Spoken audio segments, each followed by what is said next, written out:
Welcome করছি Tanjid GK থেকে বাংলা দ্বিতীয় পত্রের আরো একটা নতুন ক্লাসে। তোমাদের মনে হয় টেস্ট পরীক্ষা শুরু হয়ে গেছে। তো টেস্ট পরীক্ষার জন্য তোমরা অনেকেই সাজেশন চাচ্ছিলে। এই ক্লাসে আমরা বাংলা দ্বিতীয় পত্রের 100% কমন একটা সাজেশন দেওয়ার চেষ্টা করব তোমাদের টেস্টের জন্য।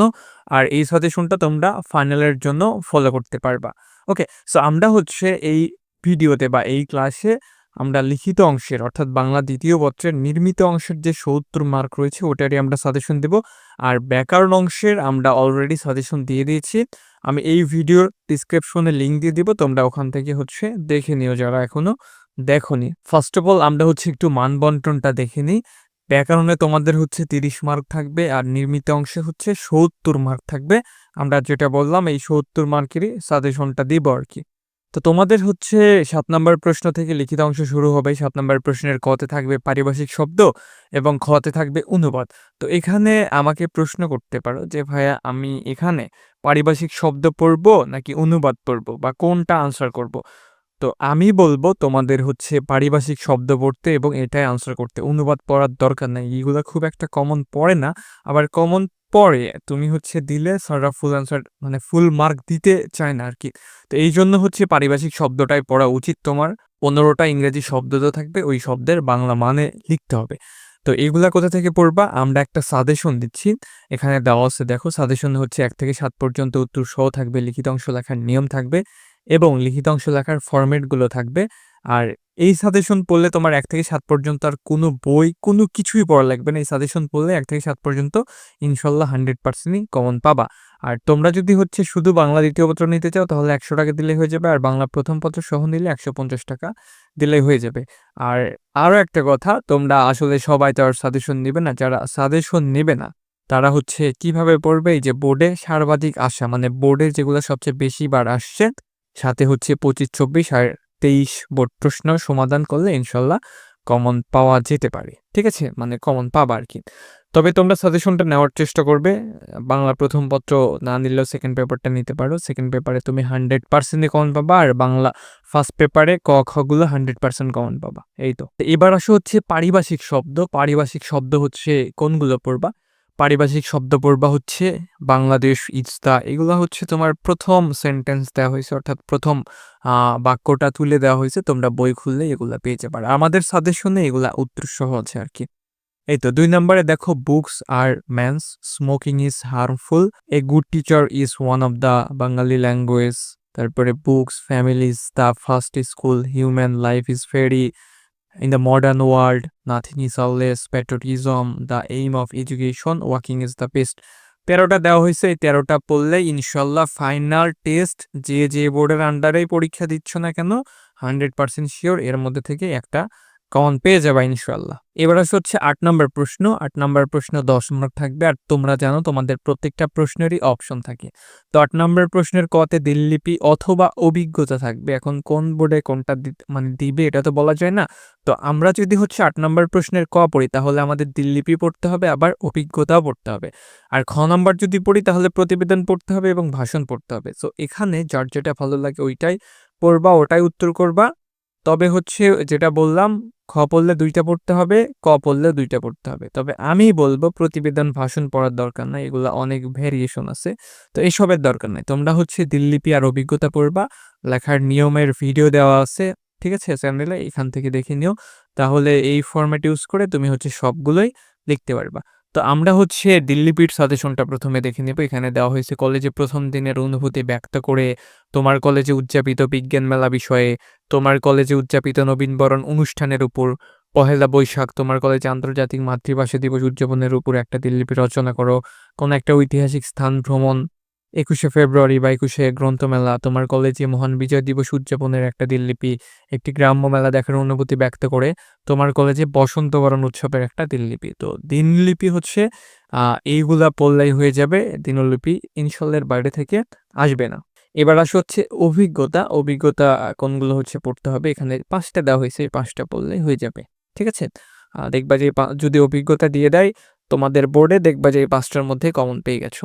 তো এখান থেকে পড়বা, শীতকালীন ছুটি কিভাবে কাটিয়েছো তার অভিজ্ঞতা বর্ণনা করো, তোমার কলেজে প্রথম দিনের অভিজ্ঞতা বর্ণনা করো, পাহাড়পুরের বৌদ্ধবিহার ভ্রমণের অভিজ্ঞতা বর্ণনা করো, তোমার কলেজ জীবনের কোনো তাৎপর্যপূর্ণ ঘটনার অভিজ্ঞতা বর্ণনা করো। 21-এর প্রথম প্রহরে কেন্দ্রীয় শহীদ মিনারে যাওয়ার অভিজ্ঞতা বর্ণনা করো। তো এখান থেকে এই কয়েকটা বললেই হয়ে যাবে আর কি। এবার আসে হচ্ছে প্রতিবেদনের সাজেশন। প্রতিবেদন কোনগুলো পড়বা এখানে দেওয়া হয়েছে। পরিবেশগত ভারসাম্য রক্ষার জন্য চাই বৃক্ষরোপণ একটা প্রতিবেদন রচনা করো।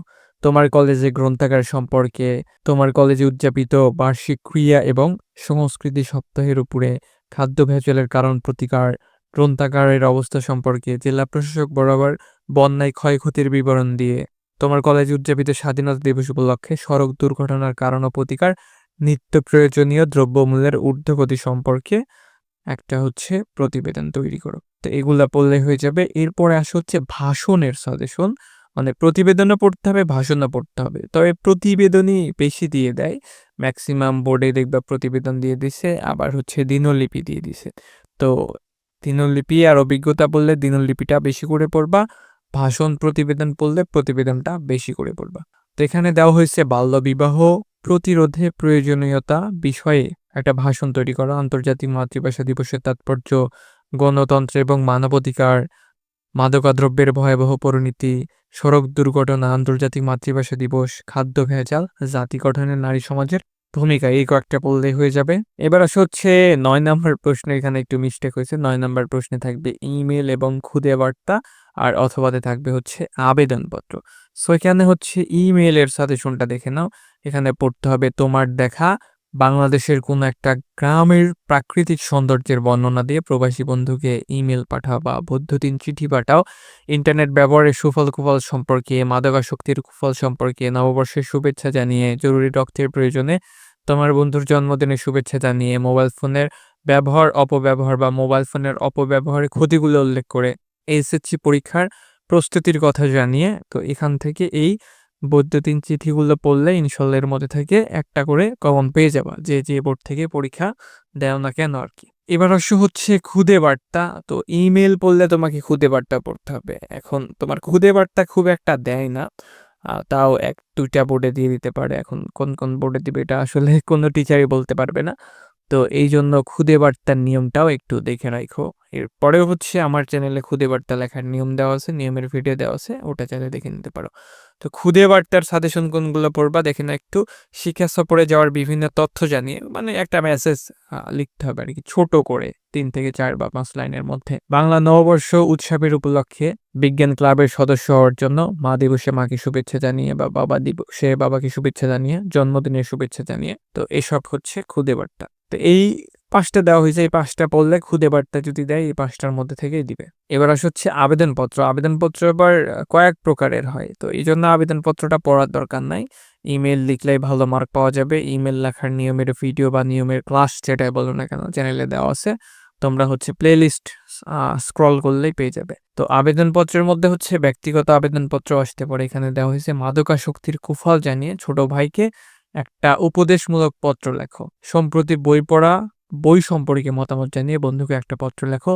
তোমার কলেজে নববর্ষের উদযাপনের বর্ণনা দিয়ে প্রবাসী বন্ধুর নিকট একটা পত্র লেখো। তো এখান থেকে ব্যক্তিগত পত্র হচ্ছে 3টা দেওয়া হয়েছে। তারপরে আসে হচ্ছে আমন্ত্রণ বা নিমন্ত্রণ পত্র, একটা দেওয়া হয়েছে। তোমার কলেজে নজরুল জয়ন্তী উদযাপন উপলক্ষের একটা নিমন্ত্রণ পত্র রচনা করো। এই তো। এরপর আসে হচ্ছে দাপ্তরিক পত্র। এখানে আবার তোমার ওই যে আবেদনপত্রই, এগুলা হচ্ছে সিবি বা চাকরির আবেদনপত্র আছে এখানে। এখানে দেওয়া হয়েছে সরকারি মাধ্যমিক বিদ্যালয়ের সহকারী শিক্ষক পদে নিয়োগ লাভের জন্য আবেদন। তোমার এলাকায় ডেঙ্গু জ্বর ব্যবস্থা গ্রহণে আবেদন জানিয়ে পৌরসভার মেয়র অথবা ইউনিয়ন পরিষদের চেয়ারম্যানের কাছে একটা আবেদনপত্র লেখো। শিক্ষা সফরে যাওয়ার অনুমতি প্রার্থনা করে কোনো বেসরকারি ব্যাংকের সিনিয়র অফিসার পদে, কোনো শিল্প প্রতিষ্ঠানের ম্যানেজার হিসাবে, একটা বাণিজ্যিক প্রতিষ্ঠানের অফিস সহকারী শূন্য পদে। তো এই কয়েকটা দেওয়া হয়েছে। এরপরে আসে হচ্ছে আবেদনপত্র আর এক ধরনের আছে, মানে আসতে পারে আর কি, সংবাদপত্রে প্রকাশের জন্য আবেদনপত্র। এখানে 3টা দেওয়া হয়েছে। শহরে যানজট নিরসনে, তোমার এলাকায় আইন শৃঙ্খলার পরিস্থিতির অবনতির কথা জানিয়ে, বৃক্ষরোপণের প্রয়োজনীয়তা উল্লেখ করে, এই 3টা দেওয়া হয়েছে। তো এই আবেদনপত্রগুলো পড়লেই হয়ে যাবে। দেখো আবেদনপত্র অনেকগুলো, এই জন্য আবেদনপত্র পড়তে না করলাম। তোমরা হচ্ছে ইমেল আর খুদে বার্তাটা পড়বে আর কি। কারো যদি হচ্ছে পড়ার মনমনি থাকে বা ইচ্ছা থাকে তাহলে তোমরা পড়তে পারো। এবার আসে হচ্ছে 10 নম্বর প্রশ্ন। 10 নম্বর প্রশ্নে সারাংশ সারমর্ম থাকবে এবং ভাব সম্প্রসারণ থাকবে। সো এই ১০ নাম্বার নিয়ে অনেকেই দ্বিধাদ্বন্দ্বে থাকে যে ভাই আমরা সারাংশ উত্তর করব নাকি হচ্ছে ভাব সম্প্রসারণ উত্তর করব। দেখো তুমি যদি সারাংশ সারমর্ম ২, ৩, ৪ বা সর্বোচ্চ ৫ লাইনের মধ্যে সুন্দর করে খুঁটিয়ে তুলতে পারো, তাহলে তুমি অবশ্যই সারাংশ সারমর্মটাই উত্তর করবে, সময় কম লাগবে। আর তুমি যদি এমনি একটা লিখে রাখো মানে হ, জ, ব, র, ল বানায়-টানায় লেখো, তাহলে তো ভালো মার্ক পাবা না। ঠিক আছে না? ওই ২, ৩, ৪ দিয়ে রাখবে। হয় বইয়ের ভাষায় লিখতে হবে, না হলে সারাংশ সারমর্ম যেটাই দিক না কেন, ওই একটা প্যাসেজ দেওয়া থাকবে না অনুচ্ছেদ, অনুচ্ছেদ থেকে তো সারসংক্ষেপটা লিখতে হবে। হুবহু তুলে দিলে কিন্তু মার্ক পাবা না, ভাবার্থ লিখতে হবে। তো যারা সুন্দর করে গুছিয়ে লিখতে পারবা, তারাই শুধুমাত্র হচ্ছে সারাংশ সারমর্মটা উত্তর করবা। তাছাড়া সবাই ভাব সম্প্রসারণ উত্তর করবা। ভাব সম্প্রসারণ হচ্ছে আমি সারাংশ সারমর্মটা সাজেশন দিচ্ছি, ভাব সম্প্রসারণেরও সাজেশন দিচ্ছি। তো সারাংশ তোমরা হচ্ছে যেগুলো পড়বা, আজকের দুনিয়াটা আশ্চর্যভাবে চরিত্র ছাড়া মানুষের গৌরব করার আর বার্ধক্য তাহাই যাহা পুরাতনকে সত্যিকারের মানব কল্যাণ, চরিত্র ছাড়া মানুষের গৌরব করার আর জাতি শুধু বাইরের ঐশ্বর্য সম্বর, জ্ঞান যে বাহুতে বল দেয় জ্ঞানী তাই, স্বাধীনতা হবার জন্য যেমন সত্যিকারের মানব কল্যাণ মহৎ চিন্তা ভাবনাকারী। তো এখানে ৯টা দেওয়া হয়েছে, হোপ ৯টা কমপ্লিট করো, এখান থেকে ইনশাল্লাহ কমন পেয়ে যাবা। আর এই বিষয়গুলো মাঝে মাঝে আউট অফ সিলেবাস কোশ্চেন করে, এমনি একটা অনুচ্ছেদ উঠায় দেয়, তারপরে বলে সারাংশ অথবা সারমর্ম লেখো। তো এখান থেকে ৯টা পড়লে এই ৯টাই হচ্ছে বোর্ডে সব থেকে বেশি বার ঘুরে ফিরে আসছে, এই কয়েকটাই দেওয়া হয়েছে। ঠিক আছে, এখান থেকে আসতেও পারে, আবার হচ্ছে নাও পারে, এগুলা বানায় বানায় লিখতে হয়। তবে এখান থেকে আসার সম্ভাবনা খুবই বেশি। এরপরে সারমর্ম দেখো, অদ্ভুত আধার এক, এসেছে নতুন শিশু তাকে, ঠাঁই নাই ঠাঁই নাই, দৈন্য যদি আসে চোরে যদি মোটে, ক্ষমা যেন ক্ষীণ, আমরা চলিব পশ্চাতে। তো সারমর্মে এইগুলা দেওয়া হয়েছে। ভাব সম্প্রসারণ একটু বেশি দেওয়া হয়েছে, তো এখানে ১৪টা দেওয়া হয়েছে, তোমার আরো কয়েকটা দিলে মনে হয় ভালো হইতো। যাই হোক, এরপরে আমরা হচ্ছে টেস্ট পেপার অ্যানালাইসিস করে কমাবো অথবা বাড়িয়ে দেওয়ার চেষ্টা করব। তোমরা অবশ্যই ফাইনাল পরীক্ষার আগে ফাইনাল একটা সাজেশন পাবে। আর আমি আবারও বলতেছি, যাদের হচ্ছে ব্যাকরণ নিয়ে সমস্যা, ব্যাকরণ কিছুই বোঝো না বা পারো না, আমাদের সাজেশনটা যদি না বুঝেও মুখস্থ করো, তাও ওখানে ৪০-৪০ পাওয়া সম্ভব। আর যদি আমাদের ক্লাসগুলো দেখে সাজেশন পড়ো বা কোনো একটা ভাইয়ের ক্লাস দেখে যদি সাজেশন পড়ো, আমি 100% শিওর তোমার বাংলা সেকেন্ড পেপারে ৯০ পাওয়া থেকে কেউ আটকাতে পারবে না। তার কারণ ১ থেকে ৭ পর্যন্ত তুমি 100%ই কমন পাবে আমাদের সাজেশন থেকে। আমি হচ্ছে সাজেশন ডেমো এবং পাবলিক রিভিউ ডিসক্রিপশনে দিয়ে রাখবো, বিশ্বাস না হলে তোমরা হচ্ছে দেখে নিও। তাহলে ভাব সম্প্রসারণগুলো আমরা একটু দেখি। অন্যায় যে করে আর অন্যায় যে সহে, জীবে প্রেম করে যেইজন সেই তো সবিসে ঈশ্বর, পড়িলে বই আলোকিত হয়ে না পড়িলে বই অন্ধকার রই, রাত্রে যদি সূর্য শোক ঝরে অশ্রুধারা, সংসার সাগরে দুঃখ তরঙ্গের খেলা, স্বাধীনতা অর্জনের চেয়ে স্বাধীনতা রক্ষা করা কঠিন, প্রাণ থাকিলে প্রাণী হয় কিন্তু মন থাকলে মানুষ হয় না, পথ পথিকের সৃষ্টি করে না পথিকই পথের সৃষ্টি করে, তুমি অধম তাই বলিয়া আমি উত্তম না, দাও ফিরিয়ে অরণ্য লও এ নগর, মানুষ বাস তার কর্মের মধ্যে বয়সের মধ্যে নয়, গতি জীবন স্থিতিতে মৃত্যু, জ্ঞান যেখানে সীমাবদ্ধ বুদ্ধি সেখানে আড়ষ্ট, মুক্তি সেখানে অসম্ভব। এই ১৪টা পড়লে ইনশাল্লাহ হয়ে যাবে আর কি। এরপরে আসে হচ্ছে ১১ নাম্বার প্রশ্ন। ১১ নাম্বার প্রশ্নে সংলাপ থাকবে এবং খুদে গল্প থাকবে। সো ১১-এর ক নাম্বারটায় তোমরা পড়বা এবং এটাই উত্তর করার চেষ্টা করবা। খুদে গল্প এগুলা পড়ারও দরকার নাই, এগুলা উত্তর করারও দরকার নাই। তো এখানে দেওয়া হয়েছে ফেসবুকের সুফল এবং কুফল বিষয়ে ২ বন্ধুর মধ্যে সংলাপ, ফিলিস্তিনি সংকট বিষয়ে জ্ঞান চর্চা, বিজ্ঞানের ভূমিকা নিয়ে, উচ্চশিক্ষার স্তরে ভর্তির ক্ষেত্রে মাদকাসক্তির কুফল ও প্রতিকার সম্পর্কে, বই পড়ার গুরুত্ব সম্পর্কে, শব্দ দূষণের কুফল সম্পর্কে, গণতন্ত্রের উত্তরণ এবং সাম্প্রতিক বাংলাদেশ বিষয়ে, লাইব্রেরি প্রতিষ্ঠা নিয়ে, পরিবেশ রক্ষার জন্য ছাত্র সমাজের করণীয় নিয়ে, যানজটের ভোগান্তি নিয়ে, খাদ্য ভেজাল ও তার প্রতিকার নিয়ে। এই ১২টা খুবই গুরুত্বপূর্ণ, সবগুলো একটু দেখার চেষ্টা করো। এবার আসে হচ্ছে খুদে গল্পের সাজেশন। খুদে গল্প যদি কেউ পড়ো তাহলে কি পড়তে হবে? একজন শিকড় সন্ধানী উদ্যোক্তার কথা, স্মৃতিকাতরতা, একজন ভিন্ন ধারার উদ্যোক্তা, বিপদে বন্ধুর পরিচয় বা অসময়ের বন্ধুই প্রকৃত বন্ধু, সাম্প্রতিক সম্পত্তির মেলবন্ধন, মুক্তিযুদ্ধের দিনগুলো, ইচ্ছে থাকলে উপায় হয়, মানুষ মানুষের জন্য, স্বনির্ভরতার জন্য চায়, শিল্পের বিকাশ। এই তো এসব পড়লে হয়ে যাবে ইনশাল্লাহ। এবার আসছে হচ্ছে রচনা। রচনা তোমাদের ৫টা বিভাগ থেকে ৫টা রচনা থাকবে। এখান থেকে ৫টা বিভাগ বলে দিব আমি, ৫টায় পড়ার দরকার নাই। এখান থেকে ২টা অথবা ৩টা বিভাগ থেকে রচনা পড়লেই তোমরা 100% ২টা অথবা ৩টা রচনা কমন পাবে। রচনাতে 20 মার্ক থাকছে।